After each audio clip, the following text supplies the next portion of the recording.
Seja muito bem-vindo aos nossos estudos bíblicos. Estamos estudando a carta de Paulo aos Efésios e estamos na lição de número 7. A lição de número 7 tem como tema a segunda oração do apóstolo Paulo.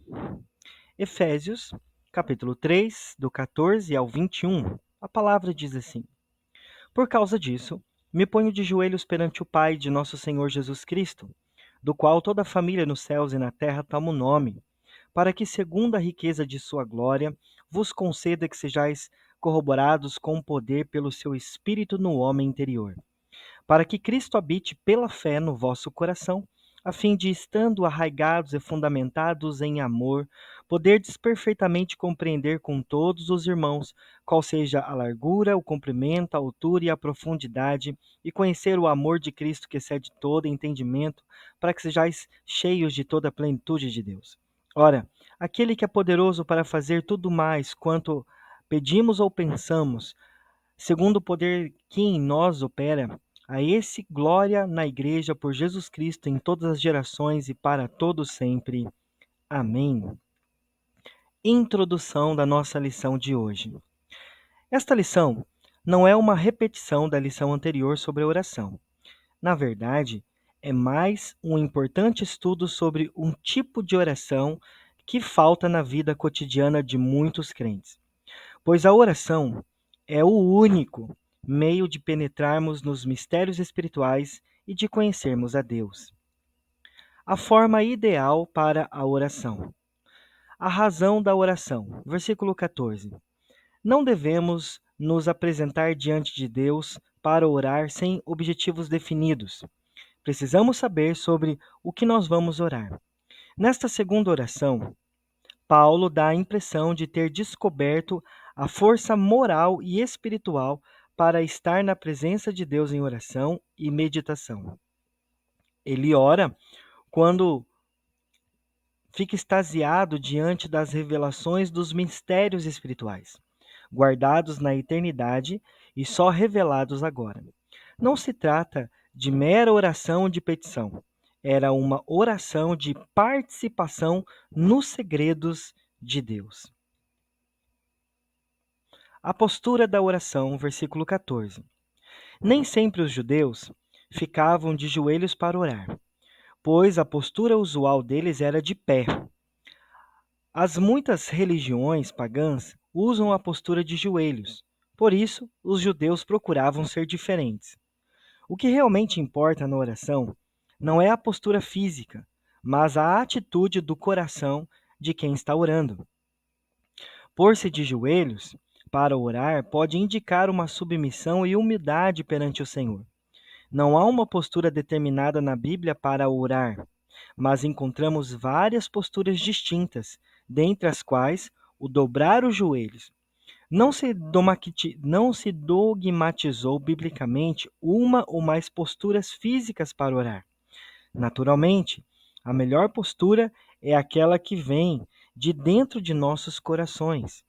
Jesus deu o exemplo em oração, mas orou em pé, de joelhos, prostrados e até certamente sentados. Marcos 11:25, Lucas 18:11, Mateus 26:39. Orar de joelhos era uma forma comum. Salmo 95:6, 1 Reis 8:54, Atos 7:60, Lucas 22:41. O endereço certo da oração. Há uma inter-relação entre as três pessoas da Trindade. Por isso, quando oramos, principalmente ao nosso Deus, nos dirigimos ao Pai, em nome de Jesus, e o Espírito Santo confirma no íntimo do crente as orações que são feitas. Não há nada estabelecido na Bíblia de que a oração, para ser recebida no céu, deve ter uma forma específica dogmatizada. Deus não é uma máquina cujo funcionamento depende de se apertar botões específicos. Não, Deus é um ser pessoal que tem sentimento e vontade como nós. Por isso, nossas relações com Ele não exigem sistemas, palavras certas ou coisas semelhantes. Ele é o Pai amoroso que ouve as nossas orações como filhos. A palavra pai e família estão interligadas na oração. A relação paterna-família entre Deus e a sua igreja. Versículo 15. Uma das grandes bênçãos alcançada pelos crentes é o de fazer parte da grande família de Deus. Você faz parte da família do Senhor? Já entregou a sua vida a Cristo? O texto diz: do qual toda a família nos céus e na terra toma o nome, indicando que a família de Deus inclui anjos e homens, especialmente os que participam da vida em família. Naturalmente, os anjos que se rebelaram contra o Criador e todos os seres humanos não redimidos não fazem parte da família de Deus. Porém, aqui na Terra, a igreja é constituída de filhos de Deus, os quais se tornaram filhos por adoção em Jesus Cristo, nosso Senhor. A vida de plenitude pela oração. A palavra plenitude, na linguagem bíblica, tem uma importância extraordinária, porque se refere a tudo que é completo, total, absoluto, cabal. A plenitude de Deus se manifesta dentro deste texto de modo especial, porque a Trindade divina participa dela. Todos queremos ser cheios de Deus, do seu conhecimento e também do seu poder. A fonte da plenitude. Versículo 16. Paulo aponta a Deus Pai, Senhor e organizador de tudo e de todas as riquezas, como a fonte de toda a plenitude. Efésios 1, 7 e 18. A epístola aos Efésios contém várias vezes a expressão riquezas, para indicar que as coisas de Deus não têm limites, não têm medidas, mas são abundantes e infindáveis.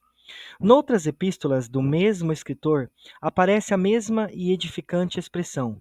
Romanos 2:4, 9:23, Filipenses 4:19, Colossenses 1:27, 2, verso 2 e 1 Timóteo 6:17. Ora, Deus é pleno de glória, de poder, de autoridade, de majestade, pois ele é o Pai da glória. Todas as glórias lhe pertencem, e só ele pode compartilhar a sua glória com as suas criaturas.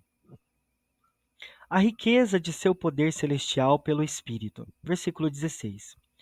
Outras versões da Bíblia fortalecem ainda mais o significado deste versículo ao usarem as palavras robustecidos, fortalecidos no lugar de corroborados. Paulo sabia que a prática da oração é sempre muito difícil. É uma das atividades da vida cristã que enfrenta mais obstáculos. Por isso, o crente precisa do poder do Espírito para orar e enfrentar o mundo.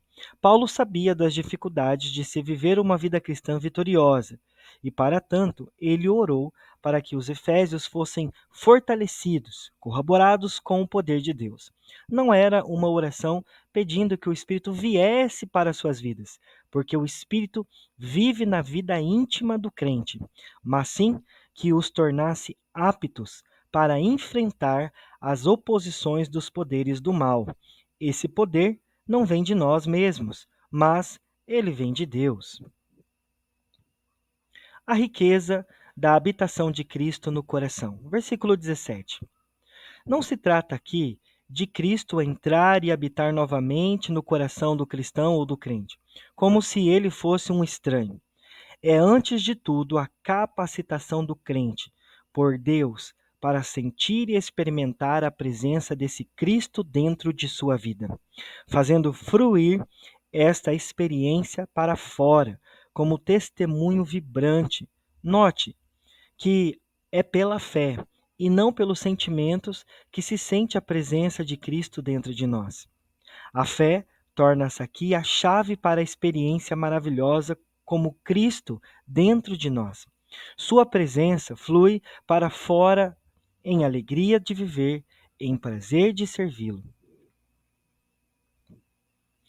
Uma compreensão perfeita pela oração. Para podermos perfeitamente compreender, conforme está no versículo 18, essas palavras fazem parte do conteúdo da oração do apóstolo. Nos versículos 16 e 17, ele ora por poder interior na vida dos crentes. Agora, nos versículos 18 e 19, ele ora para que os crentes compreendam a importância da presença de Cristo em suas vidas. A ideia central desse último pedido é de que, pelo Espírito Santo, eles possam ter um pleno entendimento da verdade e conhecê-la por experiência pessoal. Por isso, ora para que eles sejam arraigados e fundados no conhecimento de Cristo. Essa compreensão não é concedida por mérito pessoal de ninguém, mas é possível a todo crente que ama o Senhor Jesus Cristo. A dimensão do amor de Cristo, versículo 18. O conhecimento dessas dimensões é dado a todos os santos. Não há elementos isolados no contexto da igreja, porque envolve todo o corpo de Cristo na terra. Os termos específicos no versículo 18 fala de abrangência desse amor, em largura, comprimento, altura e profundidade. Quem poderá medir o amor de Cristo? Não há como nem imaginar essas dimensões. Quem poderá penetrar na profundidade do amor de Cristo, o qual, sendo Deus, fez-se homem e humilhou-se à morte da cruz para expiar nossos pecados e prover nossa comunhão com o Pai? Cheios de toda a plenitude de Deus. Versículo 19. Plenitude é uma palavra característica de Efésios. Outro termo encontrados nas epístolas como buscar, conhecer, corroborar, compreender, entender, reforçam o ensino paulino de que precisamos ser cheios de Deus. Mesmo estando cheios da plenitude de Deus, o apóstolo Paulo deixa claro que devemos continuar a nos encher do Espírito Santo. E a igreja, embora seja a plenitude de Cristo, ainda deve crescer nele até atingir a sua plenitude. Portanto, é um tipo de plenitude em que estamos completos em Cristo, mas que podemos crescer nessa própria plenitude. Concluindo, os versículos 20 e 21 envolvem a parte conclusiva da oração de Paulo. Na verdade, o apóstolo Paulo reconhece a soberania de Deus e lhes oferece o seu preito de gratidão. Diariamente somos confrontados com inimigos espirituais e precisamos renovar a nossa plenitude em Cristo, conhecer o amor de Cristo que excede a todo entendimento. Essa é a meta que todo crente deve buscar e alcançar. Então, desenvolva a sua vida de oração. Questionário: que tipo de oração o apóstolo Paulo orou a partir do versículo 14? Qual a inter-relação entre as três pessoas da Trindade na oração? Quem é a fonte de toda a plenitude? Por que Paulo orou para que os efésios fossem fortalecidos com poder?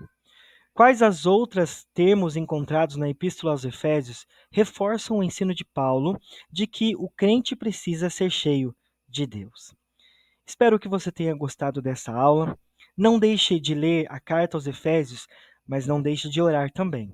E não esqueça de ler os textos bíblicos que aparecem no vídeo para você ter uma maior compreensão da Bíblia.